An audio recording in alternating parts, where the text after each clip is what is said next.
Selamat siang semua. Akankah AI menggantikan kita? Ya, pertanyaan AI akan menggantikan ini ditanyakan mahasiswa-mahasiswi sini pasti udah resah nih. Jangan-jangan jurusan gua ntar begitu udah lulus kerjanya udah nggak ada lagi. Ya.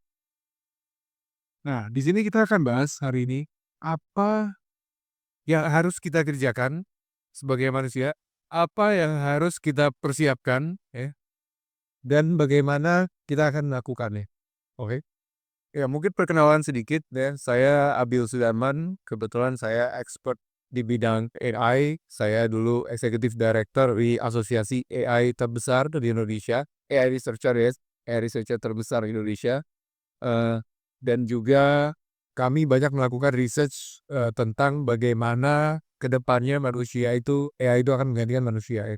Nah, kita akan share beberapa nanti future outlook akan seperti apa AI teknologi. Jadi yang pertama adalah AI itu bukan teknologi yang masih ada di masa depan. Orang mikir AI itu kayaknya nanti masa depan akan menggantikan, nanti masa depan akan gini. Enggak, itu sudah terjadi sekarang ya.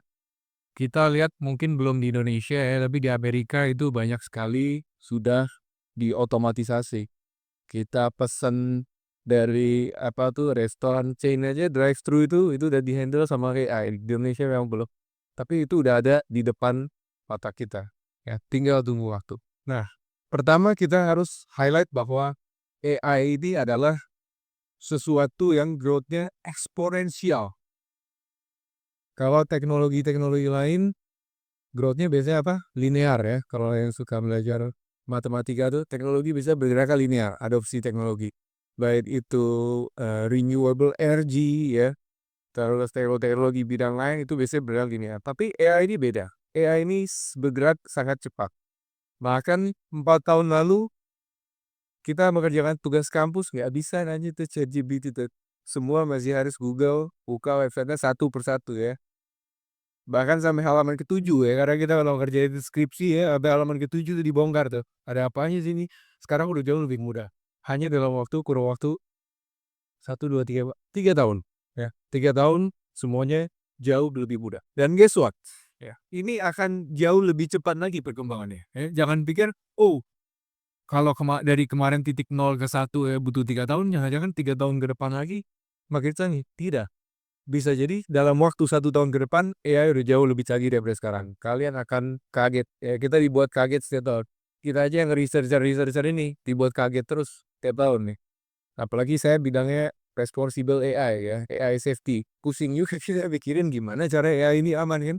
Tiap tahun perkembangannya gila sekali. Nah ini kenapa? Growth-nya eksponensial.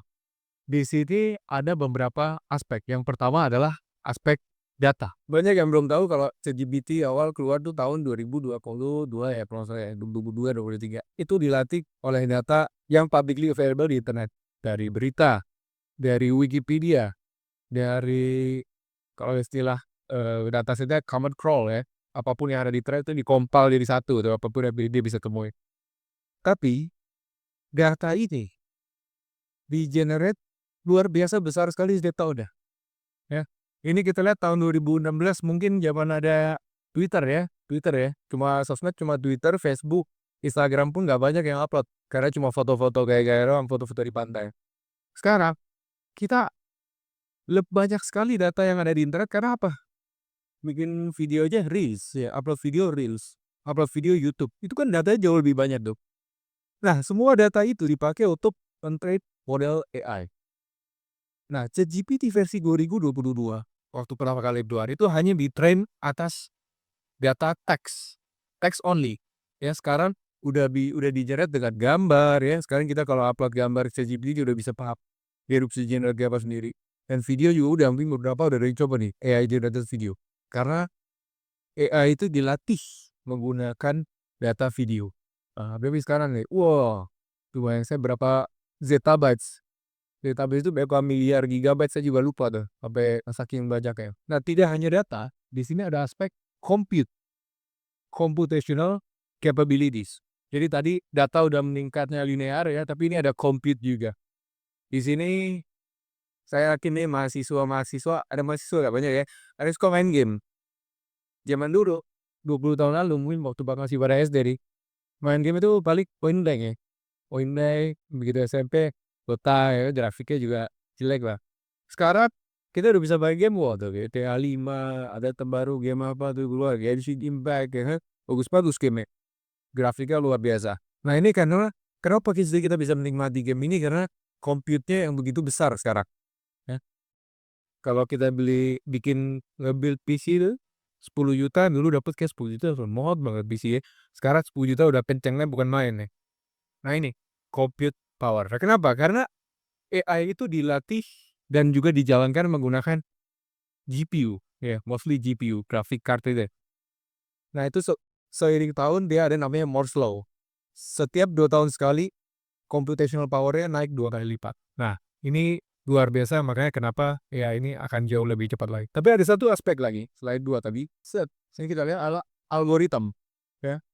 Algoritma ini dihitung dari apa? Di sini kita lihat number of AI bachelor and master graduates. Ini baru bachelor dan master, ada lagi PhD ya. Graduation apa itu? Talent di bidang AI ini makin banyak. Apalagi master tuh. Master tuh melejit banget tuh. Orang pada ngambil master AI sekarang. Ya. PhD juga sama. PhD lebih kencang lah. Jadi semakin banyak orang yang mengerjakan AI, otomatis algoritmanya sendiri akan semakin bagus.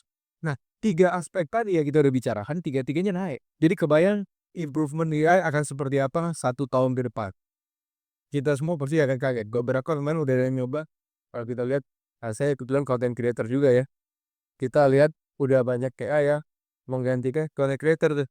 Kita kasih foto coffee shop sama gelas kopinya, dia udah bikin video sendiri. Keliling gimana tuh saya tahu caranya kan, bingung juga dia. Nah ini akan jadi luar biasa. Ini adalah dampaknya kepada kalian-kalian di sini. Kalian harus perhatikan slide ini. Jadi ini sumber dari The Economist ya, The Economist. Dia bikin gambar bahwa sejak ChatGPT keluar ya, GPT 3,5 tahun 2022 ya benar ya. Itu perusahaan sudah mulai hire junior employees jauh lebih sedikit. Sementara senior employees jauh lebih banyak. Jadi istilahnya mereka tuh gak mau ngajarin orang lagi. Mereka males hire fresh grade. Mereka males hire orang dengan 1-2 bulan 1-2 tahun experience. Mereka maunya senior. Seniornya dikasih AI. Nah kenapa? Nanti kita bedah. Nah perusahaan pun juga sudah mulai ketergantungan AI teknologi. Mereka tidak lagi rely mostly on human. Mereka sudah rely on algorithm. Karena it's easy to maintain. Ya. Nggak complain, nggak demo, dan lain-lain. Tapi kenapa? Kita punya solusinya. Ini saya mau cerita salah satu kasus ya. Kasus di advertisement. Kalau yang anak marketing ya, markup, digital marketing mungkin familiar dengan dashboard ini. Dashboard ini namanya Meta dari TikTok Ads Dashboard. Nah, 2 platform ini digunakan untuk ngiklan. Kalau kita bikin ya kita mungkin acara ini juga pakai ads untuk iklan ya. Kalau kita buka usaha baru, kita jual apa sih biasanya masih bisnis jual baju gitu ya, bikin brand baju gitu ya. Bikin brand baju. Yang pertama kita lakukan adalah biasanya buka dashboard ini dan ngiklan di Facebook, TikTok, Twitter, YouTube, Google, apapun itu. Kalau kita ingat, sekarang saya yakin teman-teman di sini punya KT-ku atau punya keluarga yang kerja di agensi. Kalau kita dilihat di TikTok dan di Instagram kayak jokes-jokes tentang agensi semua. Semua orang kayaknya kerja di agensi, benar ya? Tapi zaman dulu orang kerja di advertising agency itu sedikit sekali. Sekarang jauh lebih banyak. Padahal kalau kita lihat, nah ini market size-nya nih ya. Ini adalah market size dari advertisement. Kita lihat market size-nya jauh lebih besar. Tuh, wah ini naik hampir 3 kali lipat nih, kalau nggak salah nih. Lebih, 3 kali lipat lebih. Makin banyak orang yang di-employ di industri advertisement. Tapi advertisement itu, tadi kita balik ke slide tadi, itu banyak yang di-automate dengan AI. Ya, jadi dashboard ini adalah AI semua isinya. Kalau kita bikin iklan, jualan baju, sama kita milih iklannya mau ditunjukin ke siapa, udah nggak pilih lagi. Kita tinggal sediain aja video kita apa joget-joget gitu ya pakai baju kita atau hire siapa influencer gitu kan pakai baju kita promosi. Udah kita klik dia akan cari ya sosial media platform ini akan cari siapa yang kira-kira mau beli produk kita. Itu pakai AI semua otomatis. Running 24 jam. Mau itu jam 1 pagi ya orang misalnya sosial media lihat nih orang tuh paling sering beli baju jam 1 pagi kira-kira itu ya. Maka dia akan nampilkan iklan-iklan itu jam 1 pagi juga. Dan itu semua pasti nggak ada yang ngatur di belakang, memang semua algoritma semua, AI semua. Nah, jadi kita bisa lihat di sini bahwa semakin industri itu automated, ya, diotomatisasi, semakin besar industri itu. Paling gampang kalau selain kasus advertisement ini adalah pabrik. Pabrik Indonesia kalah ke minyak tawar. Ya pasti ini udah rahasia umum lah ya. Pabrik Indonesia kalah sama pabrik Cina, Tiongkok. Makanya kalau misalnya kemarin sampai di ban tuh sama Pak Kurbaya kan, karena produk-produknya dari China itu sangat murah. Kenapa bisa murah? Salah satunya karena mereka ada banyak sekali otomatisasi. Semuanya udah robot, semuanya udah drone, semuanya udah mesin. Di Indonesia semua masih manual. Kita ngelinting rokok aja tuh manual tuh. Ada yang pernah lihat video lagi ngelinting rokok tuh? Itu masih manual. AI ya. AI ini juga tidak bisa menjadi solusi semua. Ini pengalaman dari kami kalau AI itu contoh ya. Di advertisement kita pakai buat targeting. Ya tadi saya bilang, jam 1 pagi di otomatis. Ini baju ini ke cewek, baju ini ke cowok, pabilinnya. Nah ini bagus. Tapi AI buat konten nggak bagus. Di sini ada yang suka lihat video generator AI generator gitu. Jelek banget, gak seru, boring. Ya, kita pengen lihat influencer manusia aja ya. Mungkin saya ke speaker hari ini influencer Kak Agatha Chelsea ya. Kita enak lihat gitu kan. Kok kayak ini ada orang sini, ada sosoknya. Dia lagi pacaran sama ini, dia lagi pacaran sama itu. Ada sosoknya ya. Tuh kalau yang tidak AI ini siapa? Robot review makanan. Gak seru. Ya saya pun gak pernah pakai. Kalaupun saya orang AI, tapi saya kalau bikin bisnis gak pernah pakai AI atau AI video. Kenapa? Nah, karena AI ini dibagi jadi 3C. 3C. Complexity, creativity, dan connection and compassion. Kita bedah lebih dalam ya. Ini salah satu bisnis yang lagi saya kembangkan. Jadi AI ini mencarikan loker dan mencarikan kandidat untuk perusahaan. Di sini ada beberapa use case ya. Pertama, ya paling gampang adalah AI ini men-parsing CV kalian ya. Jadi CV kalian kalau drop CV, nggak usah input manual lagi, pengalaman kerja berapa tahun, kerja di mana, pendidikannya apa. Ini AI akan parsing langsung dari CV kalian. Kenapa? Karena itu udah tidak kompleks, tidak butuh human compassion, tidak butuh connectivity ya. Itu bisa dilakukan oleh AI. Terus juga mencari kandidat. Dulu mencari kandidat itu perusahaan susah sekali. Bahkan ada ya perusahaan kecil menengah yang cari kandidat itu berbulan-bulan gak nemu ya. Dia DM orang gili-gili ya. Sekarang siapa ya itu di DM gili di tahun kerjaan ya, itu susah. Nah dari kita AI ini mempercepat jauh lebih cepat, 10 kali lebih cepat. Nah ini ada internal policy AI di perusahaan kami yang saya yakin perusahaan lain juga sama. Nanti di sini di akhir ini ada intisarinya kalian harus ngapain. Yang pertama ya, ini trend analisis ya. Kita bikin sosmed juga kan. Kalau sosmed analisa tren itu diperbolehkan tapi dengan batasan tertentu. Data research ya, data research pasti di sini banyak lah ya untuk riset tugas ya, riset kampus itu boleh, bagus banget. Generate topik konten AI ini hasil outputnya nggak pernah seru. Saya kalau bikin konten topik yang di-generate pakai AI nggak pernah viral tuh, kayaknya paling 3.000 karena terlalu generik. Ya itu kan di training berdasarkan data ya, berdasarkan data dan akhirnya outputnya terlalu generik karena dia ngasih kita rekomendasi yang dia udah sering baca, ide konten yang dia udah sering baca, akhirnya boring. Terus scripting ya, scripting ini butuh apa sih? Butuh compassion kan sebenarnya.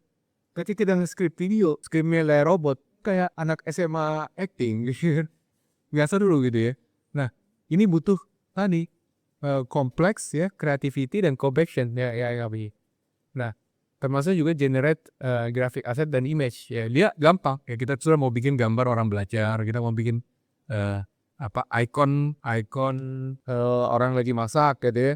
Nah ini gampang dan bisa, tapi harus direview lagi oleh manusianya. Oke. Nah ini dari sisi pendidikan, apa yang harus kita lakukan ya, termasuk kalau ada ibu-ibu bapak dosen, ini jadi sesuatu yang penting.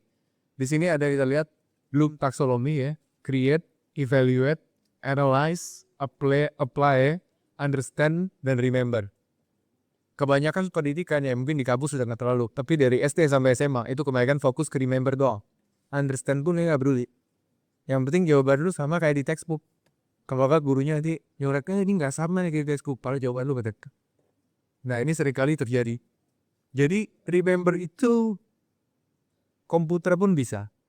Understand itu yang susah. Remember itu 1+1 2, kalkulator juga bisa kalau saya AI. Nah, apply ini yang susah. Analyze, evaluate, create. Ya paling apa pasti harus fokus karena kita fokus ke create. Jadi jangan fokus ke apa jurusan ini, marketing gitu. Jangan fokus ke rememberin 3P marketing, apa itu fungsinya, nggak ada. Itu cuma teori-teori aja. Fokus ke gue mau bikin apa? Gue harus bikin konten apa buat gue UNJ? Gue harus bikin konten yang seperti apa supaya rame, supaya TEDx UNJ ini banyak yang register, banyak yang daftar. Fokus ke sana, fokus ke create-nya.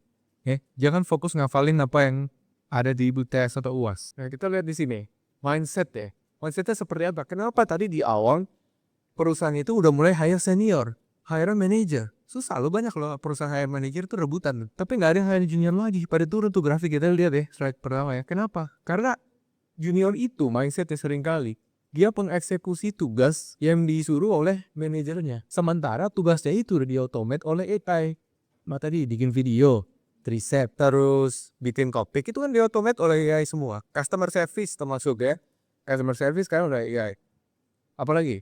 Ya banyak sekali ya yang udah di-automate dari AI. Jadi perusahaan hire senior itu makin banyak karena dia punya mindset ini. Bikin strateginya, bikin goalnya, make sure goalnya tercapai. Quality checknya, manage timnya. Walaupun sekarang di manage ke AI, udah bukan manage tim lagi. Ya karena senior itu punya quality ini. Nah kita harusnya sudah mulai berpikir ke arah sana. Jangan berpikir, oke, bagaimana caranya menjawab tugas hari ini, tugas TTS besok. Atau gimana caranya ngedesain pakai Canva, ngedesain poster, ngedesain apa gitu ya. Ya, kita pikir bagaimana, contoh paling umum graphic design deh. Jangan mikir posternya tuh harus warna apa. Kita pikir bagaimana poster ini menjual. Bagaimana menggunakan AI untuk bikin poster yang bagus. Itu yang dipikirkan. Jadi management mindset. Management mindset. Itu yang harus kita pikir. Jadi AI ini adalah membuat suatu pekerjaan yang sulit menjadi mudah. Pekerjaan yang tadinya tidak mungkin dikerjakan menjadi sulit. Pekerjaan yang tadi mudah jadi nggak ada. Tadi customer service, riset data segala macam, data input ya kan. Ini jadi tidak ada karena udah diotomatis. Jadi kita fokus ke tadi manajer mindset, pekerjaan sulit jadi mudah, sama fokus ke pekerjaan yang tadi tidak mungkin menjadi sulit. Nah itu yang kita pikir. Jangan kerjain pekerjaan yang mudah. Itu dari saya. Jadi AI ini sudah secara permanen ya masuk ke society kita. Nggak akan ada bisa kembali lagi mau kalian komplain seperti apapun. Jangan menggunakan AI, nggak mungkin terjadi. Ya, ini udah masuk ke society kita. Kemarin udah ada robot launching dan orang Indonesia, pada aku udah ada yang beli ya robot itu. Mereka akan jadi duduk di antara kalian sini. Yang 10 tahun lagi itu yang pegang kamera atau yang mana itu mungkin udah robot yang pegang. Oke, itu aja dari saya. Terima kasih. Assalamualaikum warahmatullahi wabarakatuh.